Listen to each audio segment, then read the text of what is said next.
Hey guys, कैसे हैं आप सभी। Good morning. आज हमारा जो टॉपिक है कंट्रोल एंड कोऑर्डिनेशन में पेरिफेरल नर्वस सिस्टम और ऑटोनॉमिक नर्वस सिस्टम के बारे में डिस्कस करेंगे। जैसा कि हमने पिछली अपनी क्लास में स्पाइनल कॉर्ड के बारे में पढ़ा था और उससे पहले हमने ह्यूमन ब्रेन का कंप्लीट किया था, जो कि CNS का पार्ट है, सेंट्रल नर्वस सिस्टम का। अब बेटा हम नर्वस सिस्टम के ही दो पार्ट्स और हैं, पेरिफेरल और ऑटोनॉमिक, इनके बारे में डिस्कस करेंगे। यहाँ नीचे ध्यान से देखिएगा, मैंने एक चार्ट बनाया है ह्यूमन नर्वस सिस्टम का, जिसमें मैं आपको पहले पढ़ा चुका हूँ सेंट्रल नर्वस सिस्टम। मेरी पिछली जो वीडियोज़ हैं उसमें आपको सेंट्रल नर्वस सिस्टम के बारे में मिल जाएगा, ब्रेन और स्पाइनल कॉर्ड के बारे में मैंने पढ़ा दिया है। और आज मैं आपको पेरिफेरल नर्वस सिस्टम के बारे में पढ़ाऊँगा और ऑटोनॉमिक नर्वस सिस्टम। पेरिफेरल जो नर्वस सिस्टम है वो सब डिवाइड होते हैं 2 पार्ट्स में, जिनको हम क्रैनियल नर्व्स और स्पाइनल नर्व्स के नाम से जानते हैं। और वहीं ऑटोनॉमिक नर्वस सिस्टम की अगर हम बात करते हैं तो हम इसको सब डिवाइड करते हैं 2 पार्ट्स में, जिसको हम सिंपैथेटिक नर्वस सिस्टम और पैरासिम्पैथेटिक नर्वस सिस्टम के नाम से जानते हैं।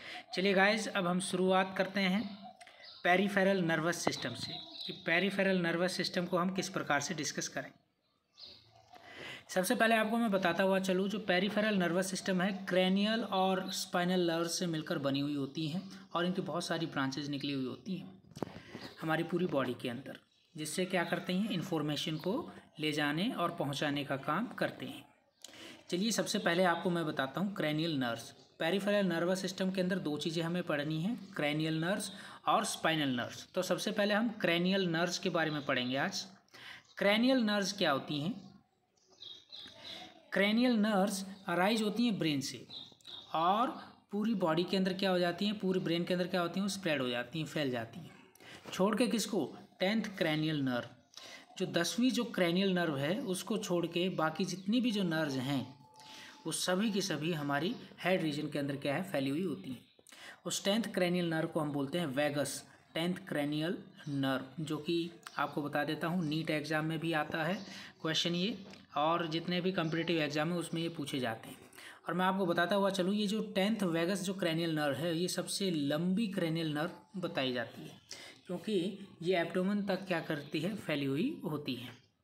चलिए नेक्स्ट जो मैं आपको यहाँ पर बताने जा रहा हूँ, जो टोटल नंबर ऑफ पेयर जो क्रैनियल नर्व्स जो ब्रेन के अंदर पाई जाती है उनकी संख्या है 12। इनको क्रैनियल नर्व्स को 3 भागों में डिवाइड किया जाता है, सेंसरी नर्व, मोटर नर्व्स और मिक्स्ड नर्व्स में। सेंसरी नर्व्स की अगर हम बात करते हैं तो 3 पेयर्स होते हैं इनके अंदर क्रैनियल नर्व्स की, 1st, 2nd और 8th। और वहीं बात करते हैं मोटर नर्व्स की तो ये 5 पेयर्स में मिलती हैं, जैसे कि 3rd, 4th, 6th, 9th, 11th और 12th। वहीं मिक्स्ड नर्व्स की बात करते हैं तो इसको हम क्या कहते हैं, they contain the both sensory as well as motor nerves. तो इसमें आ जाती है बेटा 5th नर्व, 7th, 9th और 10th। ये 4 नर्व्स आपको यहाँ पर मिलेंगे।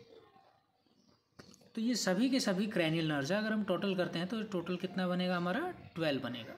तो total number of cranial nerves are 12 in numbers. इनका क्या पर्टिकुलर फंक्शन होता है, इनका भी इंफॉर्मेशन को ले जाना और भेजने का काम होता है।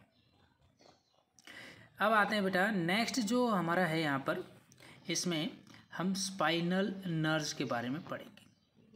तो PNS में जो दूसरा पार्ट है स्पाइनल नर्व्स का है, तो ये कहाँ से अराइज होते हैं, ये होते हैं स्पाइनल कॉर्ड। नाम से ही पता चल जाएगा, स्पाइनल है तो स्पाइनल कॉर्ड से, क्रेनियल है तो क्रेनियम पार्ट में। तो arise from the spinal cord along most of its length. इसकी लंबाई बहुत बड़ी होती है और साथ में ये पूरी बॉडी के अंदर क्या होती है, फैली हुई होती है।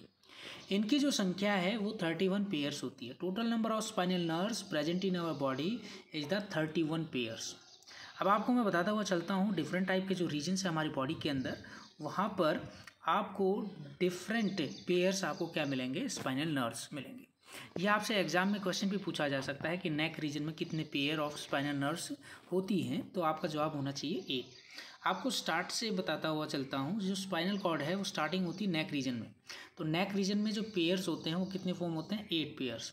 वहीं पे चेस्ट रीजन की अगर हम बात करते हैं तो वहाँ पर होते हैं 12 पेयर्स, जिसको हम थोरेसिक कैविटी बोलते हैं। एब्डोमिनल रीजन को अगर हम बात करें तो ये 5 पेयर, जहाँ स्टमक के नीचे वाला जो पार्ट है एब्डोमिनल रीजन कहलाता है, वहाँ पर जो स्पाइनल नर्व्स की जो संख्या है वो 5 पेयर्स होती है। जो हिप रीजन में आपको 5 पेयर्स क्या मिलेंगे, स्पाइनल नर्व्स मिलेंगे। लास्ट में है कॉकेक्स रीजन, इसमें केवल वन पेयर ही आपको क्या है वहाँ पर स्पाइनल नर्व मिलेगी। कॉकेक्स रीजन क्या है? It is the last bone of the vertebral column. मतलब अगर हम कहें हमारी जो रीढ़ की हड्डी है उसको बिल्कुल लास्ट वाली जो बोन है हम उसको कॉकेक्स कहते हैं। वहाँ पे जो नर्व्स होती है स्पाइनल नर्व्स, हम उसको कॉकेक्स नर्व्स के नाम से जानते हैं, जो केवल वन पेयर की फॉर्म में पाई जाती है। चलिए गाइस, समझ में आ गया होगा आपको ये। अब हम आगे बढ़ते हैं, ऑटोनॉमिक नर्वस सिस्टम के बारे में पढ़ेंगे। अब हम ऑटोनॉमिक नर्वस सिस्टम बहुत ही इंपॉर्टेंट है, एग्जाम में कई बार क्वेश्चन यहाँ से बनते हैं। तो आपको मैं बताता हुआ चलता हूँ यहाँ पर, ऑटोनॉमिक जो नर्वस सिस्टम है इसको हम सेल्फ गवर्निंग नर्वस सिस्टम भी कहते हैं। सेल्फ गवर्निंग नर्वस सिस्टम क्यों बोलते हैं? क्योंकि ये अपने आप ही क्या करते हैं, कार्य करते हैं और अपने आप ही इनहिबिट करने का काम भी करते हैं, तो इसलिए सेल्फ गवर्निंग नर्वस सिस्टम के नाम से हम इसको जानते हैं। अच्छा, ये क्या करते हैं? ये ऑपरेट करते हैं ऑटोमेटिकली, या हम कहें इनवॉलंटरली क्या करते हैं, ये ऑपरेट करते हैं हमारी बॉडी के अंदर। दो तरीके की आपको यहाँ पर sympathetic nervous system, autonomic nervous system दो टाइप्स के होते हैं, sympathetic nervous system and parasympathetic nervous system. तो दो पार्ट्स होते हैं बेटा ऑटोनॉमिक नर्वस सिस्टम के। हम बात कर रहे हैं डिफरेंस की। अगर हम डिफ्रेंशिएट करके अगर इसको समझने की कोशिश करें तो बहुत ईजी रहेगा, आप इसको अच्छे तरीके से लिख पाएंगे, क्योंकि एग्ज़ाम में डिफरेंस ही पूछा जाता है आपसे। तो सबसे पहले सिंपैथेटिक नर्वस सिस्टम कि जब हम कोई एक्टिविटी कर रहे होते हैं तो उस दौरान सिंपैथेटिक नर्वस सिस्टम काम करता है, और जब हम एक्टिविटी बंद कर देते हैं तो उस दौरान पैरासिम्पैथेटिक नर्वस सिस्टम अपना काम करता है। तो चलिए अब हम देखते हैं, अगर मान लीजिए हम दौड़ लगा रहे हैं, हम रेस लगा रहे हैं, तो उस दौरान क्या होगा? उस दौरान सिंपैथेटिक नर्वस सिस्टम काम करेगा, और जैसे ही हम दौड़ लगाना बंद कर देते हैं तो पैरासिम्पैथेटिक नर्वस सिस्टम काम करेगा, और धीरे धीरे करके बाकी सारी एक्टिविटी हमारी बॉडी के अंदर होनी स्टार्ट हो जाएंगी। चलिए, सबसे पहला पार्ट है हमारा हार्ट का। जब हम दौड़ लगाते हैं तो हार्ट का क्या होगा? जो कॉन्ट्रैक्शन है हार्ट का वो बढ़ जाएगा, और साथ में हार्ट बीट भी बढ़ जाएगी।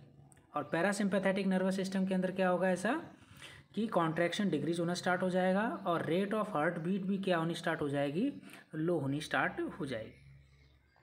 नेक्स्ट अगर हम बात करते हैं ब्लड वेसल्स की, ब्लड वेसल्स की बात करें तो constriction of blood vessels, normally अगर देखते हैं जो हमारी ब्लड वेसल्स हैं वो क्या हो जाती हैं? पतली हो जाती, सिकुड़ जाती हैं जब हम दौड़ लगाते हैं। जब हम दौड़ लगाना बंद कर देते हैं तो धीरे धीरे ब्लड वेसल्स अपनी वापस शेप में आ जाती हैं, डायलेशन ऑफ ब्लड वेसल्स हो जाता है, मतलब जो प्रॉपर जो शेप थी वापस उसी शेप के अंदर ब्लड वेसल्स पहुंच जाती हैं। लंग्स का क्या होगा जब हम दौड़ लगाते हैं? तो लंग्स का अगर बात करूँ तो लंग्स में क्या होती है? ब्रोंकी और ब्रोंक्यूल्स प्रेजेंट होते हैं, वो डायलेट मतलब फैल जाएंगे। जब हम दौड़ लगाते हैं तो हमारी चेस्ट कैविटी क्या हो जाती है? इंक्रीज हो जाती है ना, बढ़ जाती है, थोरेसिक कैविटी बढ़ जाती है। लेकिन जैसे ही हम दौड़ लगानी बंद करते हैं तो ब्रोंकी और जो ब्रोंक्यूल्स हैं, ब्रोंकी एंड ब्रोंक्यूल्स जो लंग्स के पार्ट हैं वो कॉन्स्ट्रिक्ट करेंगे, मतलब सिकुड़ जाएंगे। तो ये चीज़ें आपको पता होनी चाहिए। चलिए गाइस, आगे बढ़ते हैं हम। इसमें मैं आपको बताता हुआ चलूँ, अगर मान लीजिए कि हम दौड़ लगा रहे हैं तो हमारी आंखों में क्या होगा? तो आंखों के ऊपर क्या प्रभाव पड़ेगा? जब हम दौड़ लगाते हैं तो हमारी जो प्यूपिल्स होती हैं, जिसको हम पुतलियाँ कहते हैं हिंदी में, ये फैल जाएंगी। जब हम दौड़ लगा रहे हैं तो हमारी ये पुतलियाँ फैल जाएंगी, लेकिन जैसे ही हम दौड़ लगाना बंद करेंगे धीरे धीरे करके हमारी जो प्यूपिल है वो क्या होने लग जाएगी? कॉन्स्ट्रिक्ट होने लग जाएगी, मतलब सिकुड़ने स्टार्ट हो जाएगी। स्टमक के अंदर क्या प्रभाव पड़ेगा? ये हमारी बॉडी के अंदर जो गैस्ट्रिक जो जूसेस हैं, जैसे कि आपको बताता हुआ चलूँ, pepsin, rennin, mucus, hydrochloric acid, ये गैस्ट्रिक जूस कहलाते हैं, स्टमक के अंदर होते हैं। इनका सिक्रीशन रुक जाएगा जब हम दौड़ लगा रहे हैं, और जैसे दौड़ लगानी बंद कर देंगे तो उस दौरान इनका सिक्रीशन दोबारा से स्टिमुलेट हो जाएगा, मतलब दोबारा से काम करना शुरू कर देंगे। सलाइवरी ग्लैंड्स के दौरान क्या होगा? सलाइवरी ग्लैंड्स की अगर मैं बात करता हुआ चलूँ तो आपको समझा देता हूँ कि जब हम दौड़ लगा रहे हैं तो उस समय सलाइवा का सिक्रीशन बंद हो जाता है, और जैसे ही दौड़ लगानी हम बंद करते हैं तो उस दौरान जो सलाइवा का जो सिक्रीशन है दोबारा से स्टार्ट हो जाता है। मैं यहाँ पे दौड़ के लिए इसलिए बोल रहा हूँ क्योंकि ये सिंपैथेटिक और पैरासिम्पैथेटिक, मतलब सिंपैथेटिक का मतलब ये है जब हम दौड़ लगा रहे हैं, कोई एक्टिविटी कर रहे हैं तो उस दौरान ये एक्टिविटीज़ होती हैं, और जब हम दौड़ लगाना बंद कर देते हैं तो उसको हम बोलते हैं पैरासिम्पैथेटिक नर्वस सिस्टम, जिस दौरान आपको ये एक्टिविटी देखने को मिलेंगी। चलिए गाइस, नेक्स्ट जो हमारा पार्ट है यहाँ पर मैं आपको बताता हुआ चलूँ कि सातवां जो डिफरेंस मैं आपको ये बताऊँगा यूरिनरी ब्लैडर का। जब हम दौड़ लगाते हैं तो हमारा जो ब्लैडर है वो रिलैक्स हो जाता है, मतलब वहाँ पे कोई भी यूरिन का फॉर्मेशन नहीं होती है, और जैसे ही हम स्टॉप हो जाएंगे तो हमारा जो ब्लैडर है वो कॉन्स्ट्रिक्ट हो जाए, सिकुड़ जाएगा। सिकुड़ेगा तो हमें पेशाब की दाब भी लग सकती है, जैसे कि हम टॉयलेट जा सकते हैं। तो डाइजेस्टिव ट्रैक का क्या होगा बेटा? डाइजेस्टिव ट्रैक की अगर हम बात करें तो हमारा जो मूवमेंट है, पेरिस्टालसिस जो मूवमेंट है वो धीरे धीरे कम हो जाएगा और एक्टिविटी भी कम होनी स्टार्ट हो जाएंगी। और जब हम दौड़ लगाना बंद कर देते हैं तो पेरिस्टालसिस बढ़ जाता है और इन एक्टिविटी भी क्या हो जाती है, हमारी बॉडी की बढ़ जाती है। स्वेट ग्लैंड्स की अगर हम बात करें, स्वेट ग्लैंड्स जो हमारी बॉडी के अंदर होते हैं, जब हम दौड़ लगा रहे होते हैं तो सिक्रेशन बहुत ज़्यादा होता है, और जब हम दौड़ लगानी बंद कर देते हैं तो सिक्रेशन क्या हो जाता है, डिक्रीज हो जाता है। तो हे गाइस, आपको ये बताता हुआ चलूँ मैं आपको सिंपैथेटिक नर्वस सिस्टम और पैरासिम्पैथेटिक नर्वस सिस्टम के ये डिफरेंसेस थे जो आपके CBSE बोर्ड एग्ज़ाम के अंदर पूछे जाते हैं। होपफुली आपको ये सारी चीज़ें समझ में आई होंगी। आप जाते जाते मैं आपसे यही कहना चाहूँगा कि अगर आपने मेरा चैनल सब्सक्राइब नहीं किया है तो मेरा चैनल ज़रूर सब्सक्राइब करें, ताकि आपको ऐसी ही रेगुलर वीडियोस प्राप्त होती रहें और ज़्यादा से ज़्यादा आपकी स्टडी हो सके। धन्यवाद दोस्तों, बाय। फिर मिलेंगे, फिर मुलाकात होगी। जय हिंद, जय भारत।